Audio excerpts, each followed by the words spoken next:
The gods in Dungeons & Dragons are crazy, powerful beings that grant clerical powers, can shape entire worlds to their will, and are a major player in extraplanar politics. They're kind of important to many fantasy settings. But these gods also represent ideals, and as an idealist myself, I kind of want to create my own gods. Now, in celebration of Dragon Week, a week where us content creators get to make a bunch of videos about dragons, who doesn't like that? We are going to make this god a draconic god, to stand up there with the likes of Bahamut, Tiamat, and even Sardior. So, let's go make a god. So the first thing to consider is that making a god is kind of complex. There's a lot to go into it, and we're also fighting back the fact that there's already gods out there that are patrons of artificers or gods of the forge, like Moradin or Gond. So we're going to need to think about the visuals, the philosophy, and the story to make this god different from those existing ones. First up, philosophy. Looking at history, the modern world, and many fantasy worlds, we can see that there are both good and bad consequences to technological advancement, industrialization, and arcanization, I guess. So, because I'm a sappy idealist who likes a good story, let's make a good aligned god. But this god will be more than just technology good. He will represent the positive outcomes of advancing technology and magical knowledge within a world. Now, I'm aware that advancing both technology and magic has severe negative consequences for the worlds that they're in as well, as you can see with Earth.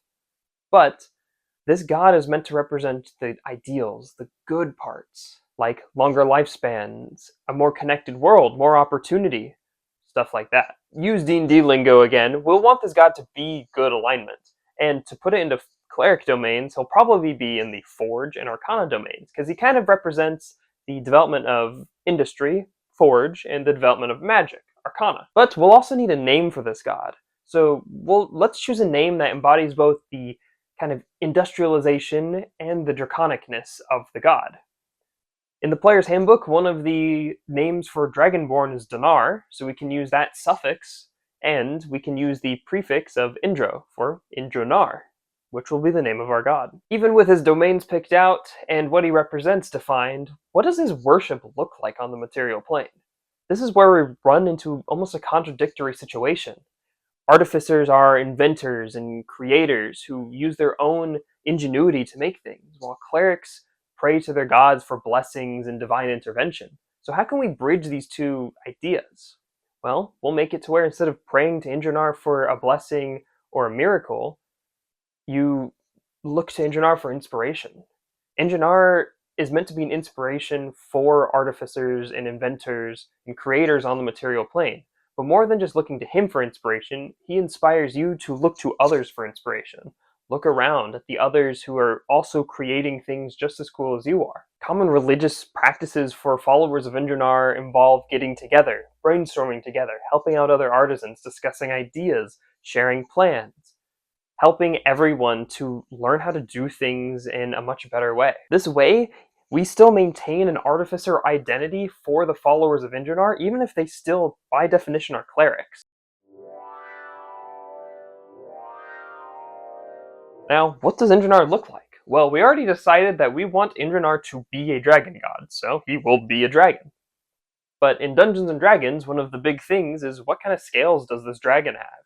Traditionally, chromatic scales relate to evil dragons, metallic with good dragons, and gem with neutral dragons.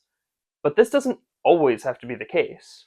However, in this circumstance, steel is actually a really good option, because steel represents the Industrial Revolution, and steel follows the pattern with the other dragon gods, like how Bahamut is the only platinum dragon, Sardior is the only ruby dragon, and Tiamat is the only red, colorful, five-headed dragon, I guess? As well as he could have a humanoid form. Now, as a metallic dragon, he's probably going to be able to shapeshift into any humanoid he wishes, but if he still wishes to be a draconic humanoid, like his true dragon form, then he would probably look like a steel dragonborn who wears a blacksmith apron, has a tool belt around their waist, and has soot on his hands. This way, he maintains his godlike appearance, but still shows off the tools of innovation that he inspires others to use. All that's left now is Indronaar's place in the pantheon, the story, the lore. What makes this god unique among the other gods in the pantheon? And while you could very most definitely use Indronaar as a standalone god, not connected to Bahamut and Tiamat, the lore I've been running with is that he is Bahamut's son.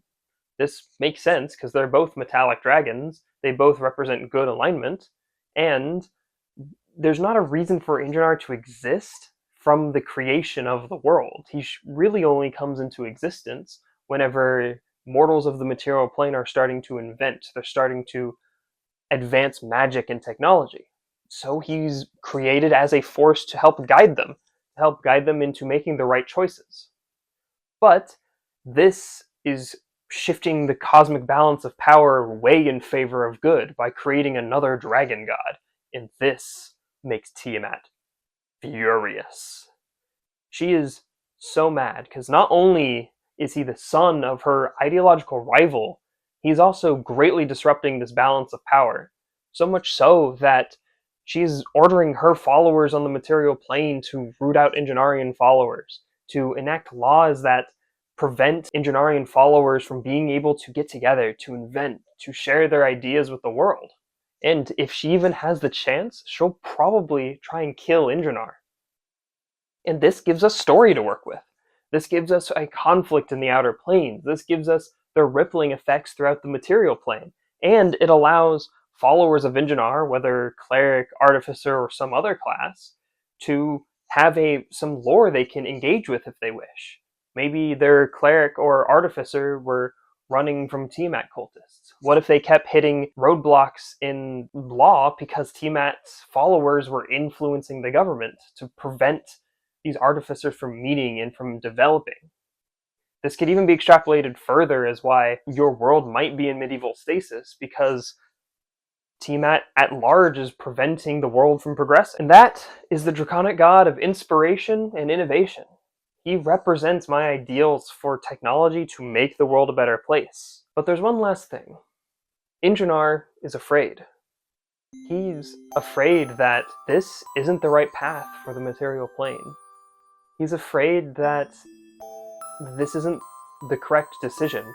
With every gunsmith that makes a firearm, with every 9th level spell that just destroys more land, with every factory made only for profits, and with the stratification between those who have magic and technology and those who don't, it shakes his confidence in his cause, his meaning. What if it's not the right choice? Will you be the one to showcase the good from advancing technology and magic? Will you strive to make the world a better place in the same way that Indronaar inspires so many others to do? Or will you prove Indronaar wrong? Will you use the magic and technology for your own selfish desires to bring the world down with you? Will you use the new technology and the new magic to make the world a better place, or to tear it apart? The choice is up to you. Hello everyone! Thanks for watching my little deep dive into one of the homebrew gods I made for my D&D setting. It was a great time getting to yap on about this god. I hope you guys enjoyed, but before you guys head out, I would like to take this chance to thank the channel members who have been supporting the channel this whole time, and to you, the viewer, who decided to watch a pretty abnormal video from my channel. I've definitely been wanting to do a lot more D&D, dragons, and lore stuff, so Dragon Week was the perfect opportunity to do so. There's a whole lot of other creators on the platform making Dragon Week videos, so if you want to check those out, make sure to do so.